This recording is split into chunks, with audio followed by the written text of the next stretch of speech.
E habitshme, por në fund të fundit është produkt i futbollit. Në 2 javë kampionat, Kastrioti merr 6 pikë të plota me skuadra zjarri, ndërsa Apolonia vetëm 1 pikë të vetme brenda në loni Papuqiu. Më keq nuk ka se ku të shkojë për skuadrën fjerake, e cila ka hyrë në një ngërç dilematik. Krutanët marrin 3 pikë të arta, por realisht përfitojnë ndjeshëm nga mungesa e Bërkić e Ragipović të skualifikuar, por edhe Kelmendi të dëmtuar. Mungesa me pesh, pa çka se diçka në sektorin prapa të Apolonisë nuk funksionoi siç duhet. 15 pikë për Kastrioti në vendin e 5, një tjetër risi e deri tani me kategorisë superiore. Ndeshja nis me njëherë shpejt dhe në fakt 35 minutat e para do të flasin për fjerakët. Tenton Capa në 10 minutëshin e parë të ndeshjes. Gjuajtja e tij do të prek vetëm rrjetën e jashtme. Pak më vonë do të jetë Kaçi, i cili arkon drejt zonës. Aty është Ribaj, ul bukur topin me gjoks për Capën. Ky fundit gjuan topi përfundon mbi traun e Mustafës.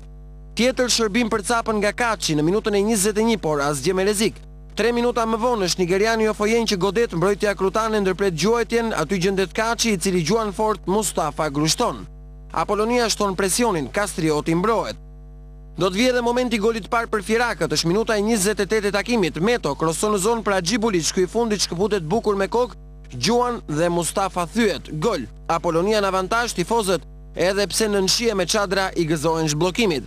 Por nuk do të mbes kështu, reagimi krutan do të jetë i menjëhershëm, pak pas golit pësuar, ku në një kundërsulm të shpejtë Abazaj do të dalë i zbuluar në hyrje të zonës, gjuan prirët dhe Axho pret me vështirësi, duke larguar rrezikun e parë.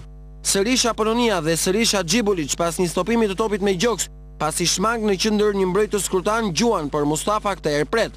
Loja vazhdon, është minuta e 38 e ndeshjes, pas një goditje këndi do të ketë konfuzion në mbrojtjen fjerake, përfiton aty Shameti që gjuan shumë larg mbi tra. Kur të gjithë mendonin shkuarje në dhomat e zhveshjes me avantazhin fjerak, vjen barazimi për miqt, minuta e 43.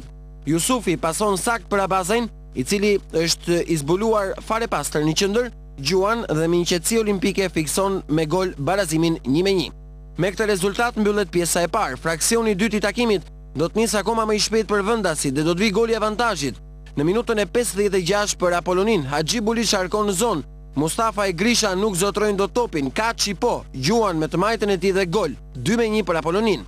Ndeshja vazhdon, teksa duket që Kastrioti nuk dorëzohet, ndërsa Apolonia shfaq pasiguri, e cila përkthehet sërish me gol të pësuar pak minuta pas avantazhit të dytë të saj. Është minuta e 63 e ndeshjes, Kastrioti do të barazoj. Turdiu shënon thuajse si Sakaj një javë më parë. Apolonia sërish e pavëmendshme dhe 2-2. Stadiumi she gola dhe loj, por jo bindje për lojën fjerake. Në të 66-ën Kaçi në hyrje të zonës provon për jetë, por topi shkon jashtë. Pak më vonë është Gocaj për miq që gjuan, por vetëm shtyllet djathtë pingule për të. Deri në kohën shtesë thjesht tentativa sporadike fjerake, pasi Kastrioti mbrohet mirë dhe nuk lë hapësira, por në minutën e 93 miqt nga Kruja ndëshkojnë fatalisht Apolonin. Është Klevis Roshi që i vetëm përballë me Axhon. Shmang portierin, gjuan drejt portës dhe së bashku me kontributin modest të Baltës shënon 2-3. Kastrioti me këtë gol fikson edhe 3 pikshin e dytë, këtë herë në fushën e vështirë fjerake. Kjo e fundit, Apolonia me këto lëshime të rënda po lëshon pozicionet e kreut në superiore.